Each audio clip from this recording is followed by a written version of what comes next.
Hello students, welcome to Megha D classes.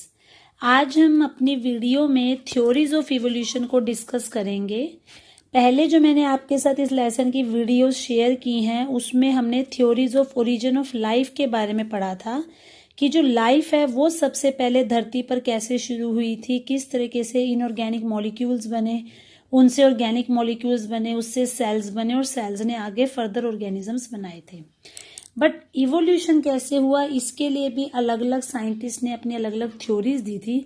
Although बहुत सारे scientist हैं और सबने बहुत सारी थ्योरीज दी हैं, लेकिन हमने जो थ्योरी डिस्कस करनी है, या आप ये कह सकते हो जो थ्योरी बहुत ज्यादा इंपॉर्टेंट है, हम उन्हीं को डिस्कस करने वाले हैं। तो 3 थ्योरीज की हम बात करेंगे, जिसमें सबसे पहली थ्योरी है लेमार्किज्म, क्योंकि उस थ्योरी को लेमार्क ने दिया था। और इस थ्योरी को theory of inheritance of acquired characters भी कहते हैं। इनहेरिटेंस का मतलब होता है जब कोई चीज माँ बाप से बच्चों में जाती है, और एक्वायर्ड का मतलब होता है जो चीज हमारे पास जन्म से नहीं होती, जिसको हम खुद सीखते हैं, एक्वायर करते हैं। अब है इस थ्योरी के मेन फीचर्स क्या थे। सबसे पहला फीचर लेमार्क ने कहा था environment and new needs. Lamarck के अनुसार क्या था कि जब भी हमारे एनवायरमेंट में किसी भी तरह का बदलाव होगा तो उस बदलाव की वजह से उस एनवायरमेंट में रहने वाले जो पेड़ पौधे हैं या जो जीव जंतु हैं उनके अंदर भी चेंजेस आएंगे, और उन चेंजेस के हिसाब से वो अपने जो ऑर्गन्स मौजूद हैं उन्हीं ऑर्गन्स के अंदर कुछ बदलाव करेंगे और नए ऑर्गन्स का निर्माण करेंगे। मतलब जो ऑर्गन्स उनकी बॉडी में पहले से प्रेजेंट है, पर्यावरण में होने वाले परिवर्तनों के हिसाब से उन अंगों के अंदर चेंजेस आएंगे और उससे वो नए अंग बनाएंगे। दूसरी चीज उसने कही थी use and disuse of organs, कि अगर हम किसी अंग का लगातार इस्तेमाल करते हैं तो वो हमारे शरीर में एक्टिव रहता है, बड़ा होता जाता है, स्ट्रोंगर रहता है और काम करता रहता है। लेकिन अगर आप किसी ऑर्गन का इस्तेमाल करना बंद कर देते हो तो वो धीरे धीरे कमजोर होकर हमारे शरीर से खत्म हो जाता है।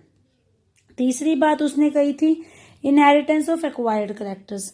इनहेरिटेंस ऑफ एक्वायर्ड कैरेक्टर्स का मतलब होता है कि जिन कैरेक्टर्स को हम खुद सीखते हैं, अडेप्ट करते हैं, मतलब हम अपने आप जो कैरेक्टर्स अपने अंदर लाते हैं, केवल वही कैरेक्टर्स हमारी अगली पीढ़ी में जाते हैं। इसके लिए उसने एग्जाम्पल दिया था इवोल्यूशन ऑफ जिराफ का। उसने ऐसे बताया कि बहुत साल पहले जिराफ हमारी धरती पर मौजूद नहीं थे, बल्कि एक हिरन जैसा जीव था। मतलब आप ये कह सकते हो कि जिराफ के जो पूर्वज हैं वो हिरन थे, और उनकी जो गर्दन थी वो भी काफी छोटी थी और जो हाथ पांव थे वो भी काफी ज्यादा छोटे थे। लेकिन जिस एरिया में वो रहते थे वहां पे सारे पेड़ लंबे लंबे थे, तो अगर उनको वहां पे जिंदा रहना था तो उनके पास सिर्फ एक ही ऑप्शन थी कि वो उन बड़े बड़े पेड़ों के पत्तों को खा ले। अब क्योंकि वो बड़े बड़े पेड़ों के पत्तों तक नहीं पहुंच पाते थे तो उनको अपनी गर्दन और अपने हाथ पांव को लंबाई की तरफ खींचना पड़ता था ताकि वो उन तक पहुंच जाए और इस वजह से वो लंबे होते गए। और लेकिन जैसे आपको भी ये थ्योरी पढ़ के कुछ चीजें अटपटी लगी होंगी कि नहीं ये तो हो ही नहीं सकता, ये तो हो नहीं सकता, तो ऐसे ही बहुत सारे साइंटिस्ट थे जिनको लेमार्क की बात नहीं जची, तो इसलिए उनकी थ्योरी को रिजेक्ट कर दिया गया। और उसके बाद जो अगली थ्योरी दी गई थी वो चार्ल्स डार्विन ने दी थी। उसकी थ्योरी को हम थ्योरी ऑफ नेचुरल सिलेक्शन भी बोलते हैं, और ये थ्योरी काफी हद तक सही थी। तो जो ये डार्विन थे ये HMS बीगल नाम की एक सेल शिप यानी कि एक समुद्री जहाज में सफर कर रहे थे और पूरी दुनिया घूम रहे थे।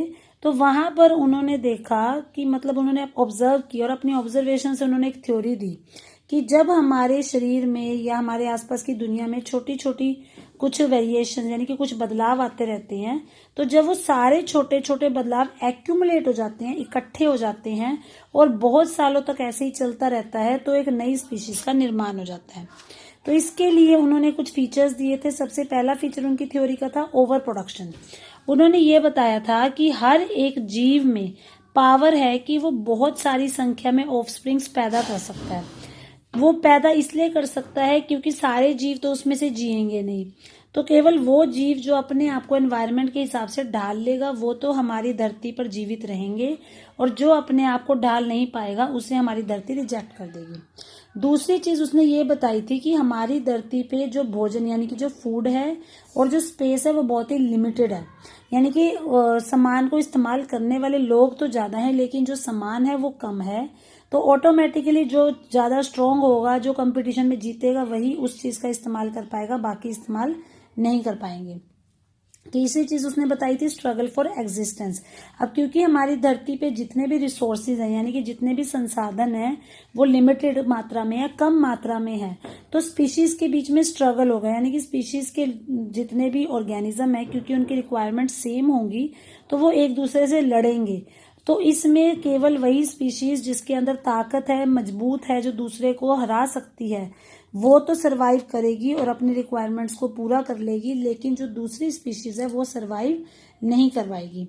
नेक्स्ट है नेचुरल सिलेक्शन और सर्वाइवल ऑफ फिटेस्ट, कि केवल वो ऑर्गेनिज्म जो अपने आप को एनवायरनमेंट के अकॉर्डिंगली ढाल लेते हैं वही हमारी धरती पर सरवाइव कर सकते हैं और आगे बढ़ सकते हैं। फॉर्मेशन ऑफ न्यू स्पीशीज, सिर्फ वही वेरिएशंस जो हमारे शरीर में आती हैं जो हमारे लिए फायदेमंद है, वही वेरिएशंस अगली पीढ़ी में जाएगी और नई स्पीशीज बनाएगी। फॉर एग्जाम्पल अगर हम बात करें पॉलिनेटिंग इंसेक्ट की, आपको पता होगा कि फूलों के अंदर जब पॉलिनेशन का टाइम होता है, परागन का टाइम होता है, तो जो इंसेक्ट्स हैं वो आकर उनके नेक्टर को चूसते हैं।